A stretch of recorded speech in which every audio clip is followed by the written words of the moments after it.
할렐루야.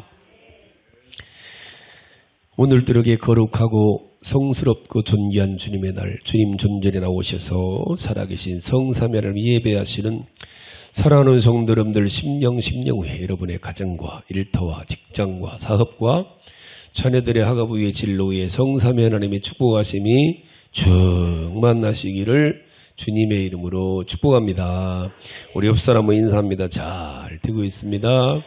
앞으로 더 잘 될 겁니다. 당신이 최고로 잘 될 겁니다. 할렐루야. 아멘 아멘.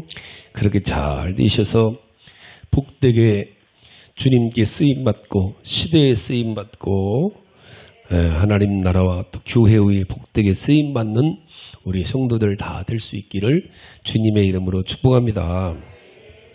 사람이 살면서 가장 복 있는 삶은 쓰임받는 거예요.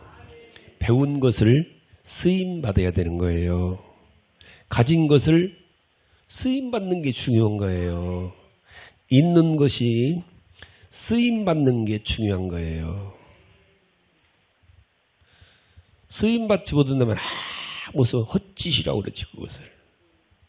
그러나 쓰임을 받아도 누구에게 쓰임을 받느냐, 어떤 일에 어떻게 쓰임받느냐는 굉장히 중요한 일입니다. 오늘 본문을 통해서 우리는 그걸 잘 깨닫고 평생을 기도해야 되는데 여기 1절, 2절 한번 읽어봐요. 시작. 새벽에 모든 대제사장과 백성의 장로들이 예수를 죽이려고 함께 의논하고 결박하여 끌고 가서 총독 빌라도에게 넘겨주니라. 예수님을 죽이겠다는 거예요. 예수님을 죽이겠다는 거예요. 예수님을 죽이겠다고 의논하고 있는 사람들이 누굽니까? 대제사장들과 장로들입니다. 그들이 예수를 죽이려고 의논했다는 거예요. 그들이 누구예요? 하나님의 종들이에요. 유대교회의 지도자들입니다. 여기 지금 대제사장들 우리가 알다시피 구약시대에 이스라엘 백성들을 대신해서 하나님께 나가서 예배드려주는 하나님을 섬기는 자들입니다. 백성들의 죄를 가지고 지성소에 들어가서 하나님을 만나서 백성들의 죄를 고하고 사함받아 하나님과 백성들을 중보하는 하나가 되게 하는 직분을 가진 자들이 대제사장이에요. 신약으로 말하면 예수님이 하신 일을 이들이 구약시대는 했어요. 그리고 예수님의 예표입니다. 예수님을 대신해서 예수님 오실 때까지 하나님을 예배한 자들이 대제사장이에요. 근데 실제로 예수님이 오셨는데 예수님을 몰라보고 죽이겠다는 거예요. 또 여기 장로들 나오죠? 제사장은 종교적인 유대교 안에서 나오지만 장로들은 사실 오늘날 우리 장로님들 같은 장로님은 아니에요. 백성들에서 나온 백성들의 지도자지요. 지금으로 말하면 국회의원들 같은 장로회가 있었던 거예요. 그렇게 요즘 말로 말하면 교회 안의 장로가 아니고 국가적인 원로, 국가적인 장로, 나이가 많고 여러 가지 권위가 아주 있는 사람들로 인해서 이 장로들이 결정하면 그게 국가의 결정이고 국민들은 그 결정을 절대적으로 따르는, 우리나라로 지금으로 말하면 국회의원들 정도 되는 그 장로들이에요. 이스라엘은 하나님을 믿는 하나님 나라이기 때문에 이 종교적인 지도자들이, 정치적인 지도자들이 똑같은 거예요. 지금 이들이 모여서 예수님을 죽이려고 의논하고 있는 거예요. 결국 이들의 결정은 국가의 결정인 거예요. 거기 누구도 안위를 못합니다. 이들이 결정해서 예수님을 죽인다고요. 그런데 우리는 잘 알아야 돼요. 이들은 지금 자기들이 의논하고 자기들이 결정해서 예수님을 죽이는 줄 알고 있지만 사실은 예수님이 죽는 것은 누구의 뜻대로예요? 하나님 아버지의 뜻대로 이루어지는 거예요. 이들이 죽이는 게 아니에요. 예수님은 죽으러 오셨어요. 우리가 지난주에 26장 마지막에서 가룟 유다가 예수님을 파는 것도 똑같았어요. 26장 24절 가볼까요? 자, 26장 24절 몇 주 전에 한 말씀인데 한번 읽어봐요. 26장 24절에 시작. 인자는 자기에 대하여 기록된 대로 가거니와 인자는 파는 그 사람에게는 화가 있으리로다. 그 사람은 차라리 태어나지 아니하였더라면 제게 좋을 뻔하였느니라. 여기 보니까 인자는 뭐다고요? 자기에 대하여 기록된 대로, 말씀대로, 하나님의 뜻대로 십자가에서 죽는다는 거예요. 그러니까 예수님이 팔리는 것은 하나님이 이미 정한 뜻대로예요. 하나님의 계획대로예요. 하나님 말씀대로예요. 이걸 우리는 잘해야 돼요. 하나님의 일은 우리가 따르든 안 따르든, 내가 아멘 하든 말든, 하나님은 하나님의 방법으로 하나님의 일을 반드시 성공시키는, 그걸 가리켜서 하나님의 경륜이다 그래요. 이 경륜이 내게 오는 것을 하나님의 섭리다 그러는 거예요. 신명기 30장 19절에 보면 내가 생명과 사망과 복과 저주를 네 앞에 두었은즉 너와 내 자손이 살기 위해서 생명을 택하라 그랬어요. 그 일에 하고 않고는 우리에게 달렸다는 거예요. 우리가 안 해도 하나님은 하나님 일을 하셔요. 동정녀 마리아에게 네가 내년에 이맘때 아들을 낳으리니, 마리아가 아니요 나 안 낳아요. 내가 왜 합니까? 결혼해야 되는데. 거절하면은 마리아가 예수님 안 오셔요. 마리아를 통해서 안 오시고 머리아나 누군가를 통해서 예수 오신다고요. 아멘 아멘. 예수님이 오시는 것은 하나님의 경륜이고 마리아에게 하나님의 섭리가 임하는 거예요. 마찬가지예요. 똑같은 거 여기도. 하나님은 사망도 생명도 두고 복과 저주도 두고 네가 택하라는 거예요. 택하는 건 나라는 거예요. 믿고 구원받고 천국을 가든지 믿지 않고 저주받아 지옥에 가든지 내가 택하는 일이요. 할렐루야. 이렇게 하나님의 일은 하나님의 뜻대로 되어지는데, 예수님을 판 가룟 유다는 자기가 스스로 사망을 택한 자가 되었고 저주를 택한 자가 되었고, 오늘 본문의 이 대제사장과 장로도 역시 똑같은 거예요. 지금 대제사장과 장로들은 예수님을 합법적으로 죽이려고 온갖 방법을 찾고 오느라 몸부림치면서 자기들의 의논한 대로 예수님이 죽는 줄 알아요. 그러나 이게 누구 뜻대로라고요? 하나님의 뜻대로 되어가고 있다는 거예요. 그 모습을 잘 봐요. 지난주에 우리 가룟 유다 했는데 그 모습을 3절에 가룟 유다가 보잖아요. 3절에 시작. 그때 예수를 판 유다가 그의 정죄됨을 보고 스스로 뉘우쳐 그 은 30을 대상들과 장로들에게 도로 갖다 주었어요. 만약에 유다가 은 30 받는 게 목적이었으면은 은 30 받는 순간 도망갔어요. 그렇다고 하셔요.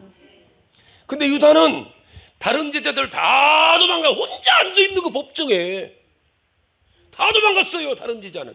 근데 유다 혼자 앉았어. 지금 예수님이 무죄 판결 받기를 기다리고 있는 거예요. 세상 법정을 믿은 거예요. 너무나 이게 뭐라고요? 인위적이란 말입니다. 인위적으로 자기 생각대로 예수님을 무죄 안 받게 하기 위해서 예수님을 파는 거지 은 30이 아니란 말입니다. 여기 보니까. 그런데 유다의 생각대로 무죄가 아니라 유죄가 된 거예요. 이 모습 보고 스스로 뉘우쳐 은 30을 대장들과 장로 도로 갖다 주지요. 만약 은 30이 목적이었으면 재판 결론 나는 순간에 도망가야지. 빨리 도망가야지. 그런데 갖다 주고 나서 뭐라고 그래요? 4절에 이르되 내가 무지한 피를 팔고 죄를 범하였도다. 아니오는 예수님을 변호하는 거예요. 예수님 심판받을 때 유일하게 예수님을 변호한 사람이 가룟 유다예요. 누구도 예수님 변호를 안 해. 산 사람도, 베드로도 도망갔어 이미요. 유다는 당연히 무죄 판결 날 줄 알았다는 거예요. 세상 재판을 믿은 거예요. 세상 법정을 믿은 거예요. 그리고 예수님의 무죄를 법적으로 인정받으려고 제자로서 주님을 위해서, 예수님을 위해서 인위적으로 세상적으로 자기 양심적으로 택했는데 그게 실패한 거예요. 기가 막힌 일이죠. 결국 가룟 유다는 이것 때문에 예수님이 아까 차라리 태어나지 않았으면 그게 이 얘기예요. 결국 유다는 주님을 위해서 자기가 한다고 했는데 결국은 하나님의 아들 예수님을, 무죄하신 예수님을 죽이는 결과가 누구 때문에? 가룟 유다에게 온 거예요. 그때서야 가룟 유다가 깜짝 놀라고 가슴이 아파 견딜 수 없어갖고 돈 집어던지고 와서 자살하는 거예요. 왜? 양심이 찔려갖고. 우리가 지지난주에 했죠. 우리는 양심대로 믿는 게 아니다. 우리 양심이 아니다. 우리 양심상 도저히 하나님 앞에 나올 수 없는 종자들이지만은 우리 주님의 은혜를 구하고 주님의 자비를 구하고 우리 주님의 이름으로 하나님께 나와서 예배드리는 양심이 불량한 사람들이다. 그랬죠. 할렐루야. 그랬더니 뭐라고 하냐면 이들이 뭐라고 그래요? 이들이. 자, 결국 5절 유다가 은을 성수에 던져놓고 물러가 스스로 목매어 죽은지라 그러죠. 결국은. 그래서 6절에서 대상들이 뭐라고 그래요? 시작. 대상들이 그 은을 거두며 이르되 이것은 핏값이라 성전구에 넣음이 옳지 않다고 운운한 후 이것으로 토기장이 밭을 사서 그 나그네 묘지를 삼았으니 그러므로 오늘날까지 그 밭을 피밭이라 일컫느니라. 그런데 기가 막힌 게 9절에 보니까 시작. 이에 선지자 예레미야를 통하여 하신 말씀이 이루어졌나니 일러스되 그들이 그 가격 매겨진 자 곧 이스라엘 자손 중에서 가격 매겨진 자의 가격 곧 은 30을 가지고 토기장이 밭으로 주었으니 이는 주께서 명하신 바와 같으니라 하였더라. 모든 것들이 다 구약에서 예언한 대로, 예레미야서 예언한 대로, 스가랴 11장 12절에도 똑같은 예언이 나와요. 모든 것들이 다 말씀대로, 하나님의 뜻대로, 하나님의 예언대로.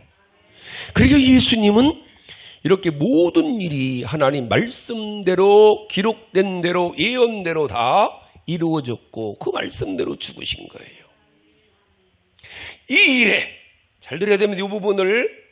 이렇게 엄청난 하나님의 말씀을 이루는 일에 대지상이나 장로들이나 가룟 유다는 태초일에 단 한 번 누군가가 반드시 하나님의 일을 해드려야 될 사람들이 있었는데 그들이 누구예요? 유다와 이 대지상과 장로들이에요. 이 일은 반드시 누군가가 해야 돼요. 그런데 이 일이 하나님의 아들을 죽이는, 무지한 하나님의 아들 예수를 죽이는 엄청난 불법을 행하는 일이란 말입니다. 그래서 아까 예수님께서 마태복음 26장 24절에서 인자는 자기들이 기록된 대로 가거니와 인자를 파는 그 사람에 이런 화가 있으리로 하신 거예요. 우린 이 부분을 잘 알아야 됩니다. 이런 일들이 요즘에도 얼마든지 일어날 수가 있다는 사실이에요. 나도 모르게 교회를 핍박합니다. 나도 모르게 교회를 어렵게 합니다. 그러면서 뭐라고 그래요? 내가 이 일하는 교회를 위한 일을 내가 교회를 깨는 일이 내 교회를 위해서는 일이요. 그렇죠. 맞아요. 그게 하나님 일일 수 있어요. 그게 교회가 부흥되는 일일 수 있어요. 그러나 그 일에 동참한 사람은 엄청난 죄악을 저지르고 있다는 거예요. 여러분, 교회가 깨지는 게, 교회가 찢어지는 게 하나님의 뜻일까요? 아닐까요? 하나님의 뜻이에요. 여러분, 교회 부흥에 전도에 가장 좋은 건 교회가 분리하는 거예요. 이게 성경적인 거예요. 교회는 분리해서 불어나는 거예요. 하나가 둘 되고 둘이 넷 되고 넷이 여덟 되면서 불어나는 게 가장 좋은 부흥의 방법이에요. 물론 교회가 적으면 안 되죠. 우리 교회는 분리되면 근력 없어갖고 그냥 숨도 못 쉬어요. 그런데 500명 될 때 50명 분리해갖고 해체그러면 그 교회는 금방 200명, 300명 돼요. 이거 해야 돼요, 우리 교회도. 그래서 부흥해야 돼요. 교회가 빨리 부흥해서 일을 해야 돼요. 교회는 이렇게 부흥돼야 돼요. 교회는 이 분리가 가장 좋은 분리예요. 하나가 두 개 되고 두 개가 네 개 되고 이거 해야 돼요. 5,000명, 10,000명 되는 게 목적이 아니에요. 500명 되면은 100명 떼갖고 개척해야 돼요. 그럼 그 교회는 금방 그 교회가 500명 되고, 그러면 400명으로 줄어든 교회는 줄어들 거 아니에요. 안 그래요? 그 교회는 금방 또 1,000명 돼요. 이게 정상적인 성경적인 교회예요. 교회는 갈라져야 돼요. 갈라져야 되는데 이게 네가 갈라서는 안 된단 말이에요. 네가 하나님의 교회를 찢는 일에 쓰임받아서는 안 된다는 얘기예요. 자, 초대교회 성도들이, 성령 받은 성도들이 참 부흥, 예루살렘 교회가 막 부흥됩니다. 부흥되면 뭐 해야 돼요? 흩어지라는 거요. 오직 성령과 능력이 임하면 너희는 뭐라고요? 권능을 받아서 어떠라고요? 예루살렘에서 온 유다로 사마리아로 땅끝까지 흩어지라는 거. 흩어지는 게 기독교요. 이게 사명이 우리 흩어지는 게. 결국은 안 흩어지니까 주님 하나님이 핍박으로 말미암아 예루살렘 교회를 흩어놓으십니다. 하나님의 교회가 흩어져요. 그런데 흩어놓는 일에 못되게 쓰임받는 사람도 있단 말이에요. 그거는 복이 아니에요. 그게 저주요. 이스라엘 백성들을 애굽에서 430년 하나님이 훈련시키는 거예요. 근데 그 하나님의 종들을 때리는 일에, 징계하는 일에 누가 쓰임받아요? 바로가 쓰임받는 거예요. 느부갓네살이 쓰임받는 거예요. 하나님 뭐라고 그래요? 바로도 내 종이고 느부갓네살 내 종이란 말이에요. 하나님이 하나님의 백성들을 막대기로 쓰시는데 바로가 쓰임받고 느부갓네살이 쓰임받는 거예요.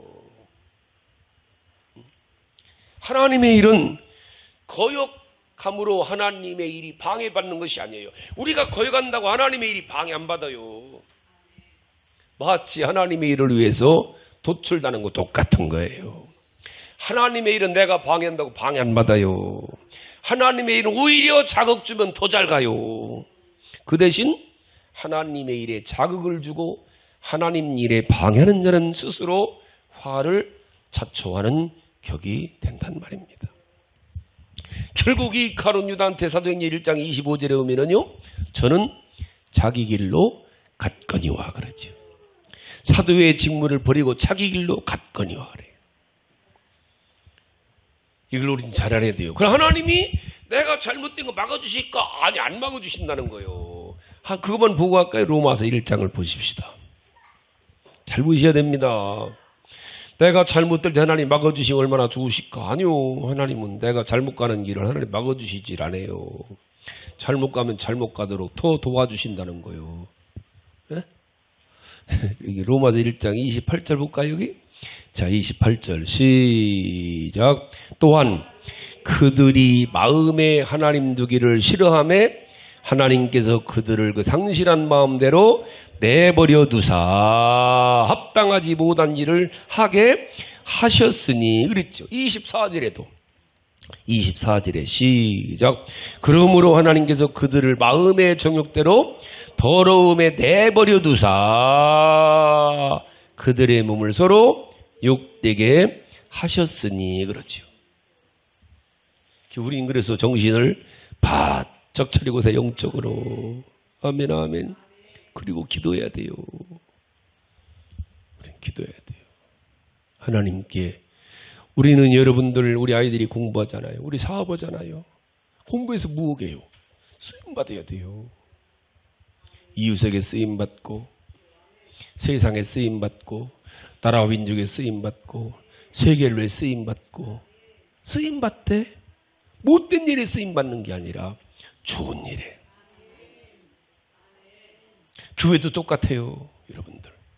교회를 찢는 일에 쓰임 받지 마시고 교회를 부흥시키는 일에, 잘 되는 일에, 사람을 세우는 일에, 전도하는 일에, 복받는 일에 쓰임 받으시고.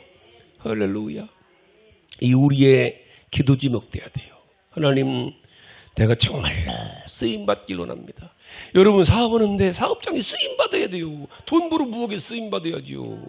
모든 일에 교회를 세우고 선교사님들을 돕고 이렇게 쓰임 받아야 돼요. 아멘, 아멘. 평생에 하나님의 뜻을 이루는 일에, 좋은 일에, 거룩한 일에, 복된 일에, 무엇보다도 살리는 일에, 세우는 일에, 고치는 일에, 교회가 부흥되는 일에 쓰임받게 하옵소서. 우리 자녀들을 위해서 이렇게 기도하시고 가정을 위해서 기도하시고. 할렐루야. 그렇게 기도만 해서 되는 게 아니라 하나님께 이렇게 복되게 쓰임받는 우리 성도들 다 될 수 있기를 주님의 이름으로 축복합니다. 우리 한번 동성으로 말씀을 붙들고 한 1분만 기도합시다.